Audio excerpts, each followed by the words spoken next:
ஆக்வமேன் கடல் அரசன். பெருங்கடலின் அடியில் அட்லாண்டிஸ் என்ற நகரம் அமைந்துள்ளது. மனிதர்களுக்கு தெரியாத இந்த உலகத்தில் அர்த்தர் கரி, அதாவது அக்வாமேன், ஒரு ராஜகுமாரனாக பிறந்தான். அவன் ஒரு மனிதத்தாய், ஒரு கடல் மகனாய், இரண்டு உலகங்களுக்கும் இடையே பாலமாக இருந்தவன். கதை தொடக்கம்: அட்லாண்டிஸ் நகரம் அமைதியாக இருந்தபோது ஒரு பெரிய ஆபத்து அருகில் வந்து கொண்டிருந்தது. கடலின் ஆழத்திலிருந்து ஒரு பயங்கர சக்தி எழுந்தது. கருணாஸ், ஒரு பழங்கால கடல் அதிபன், 1000 ஆண்டுகள் முன்பு அட்லாண்டியர்களால் சிறையிடப்பட்டவன். அவன் மீண்டும் உயிர் பெற்றுவிட்டான். கடலுக்கு மேலே எழுந்து மனிதர்களையும் கடலையும் கைப்பற்றப் போகிறான்.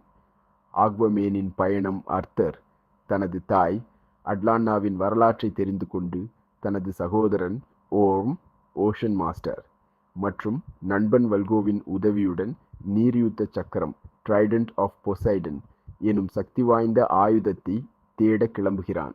இதன் மூலம் மட்டுமே கருணாஸை தோற்கடிக்க முடியும். அவன் பயணத்தின் போது அவன் மேரா என்ற வீர பெண்மணியுடன் இணைகிறான். இருவரும் அலைகளை கடந்து பழமையான நகரங்களுக்குள் புகுந்து பல சோதனைகளை எதிர்கொண்டு இறுதியில் கடலின் இரகசிய கோயிலில் அந்த சக்தி வாய்ந்த ஆயுதத்தை கண்டுபிடிக்கிறார்கள். நடைபெறும் மோதல். கருணாஸ் தனது படைகளை கொண்டு அட்லாண்டிஸை தாக்குகிறான். கடல் மக்களும் மனிதர்களும் அவன் கொடூரத்தால் பாதிக்கப்படுகிறார்கள். ஆனால் அக்வாமேன் தனது புதிய சக்தியுடன் தன் மக்கள் அனைவரையும் ஒன்றிணைத்து கடலின் உண்மையான அரசனாக எழுகிறான். உச்சக்கட்டத்தில் கருணாஸும் அக்வாமானும் கடலின் மத்தியில் மோதுகிறார்கள். கடலின் விசையுடன் அக்வாமான் தனது நீர்யுத்த சக்கரத்தை பயன்படுத்தி கருணாஸை முடிவுக்கு கொண்டு வருகிறான். இறுதி. கடலின் அரசன்.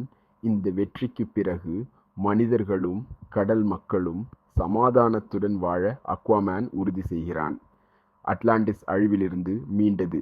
இனிமேல் அவன் ஒரு காவலராகவும் ஒரு அரசனாகவும் வேர்ல்ட்ஸ்க்கும் இடையே சமநிலையை வைத்திருக்க முடிவு செய்கிறான். நான் ஒரு மனிதன் அல்ல, ஒரு கடலும் கூட அல்ல. நான் இரண்டையும் ஒருங்கிணைக்க வந்தவன். நான் ஆக்குவாமான்.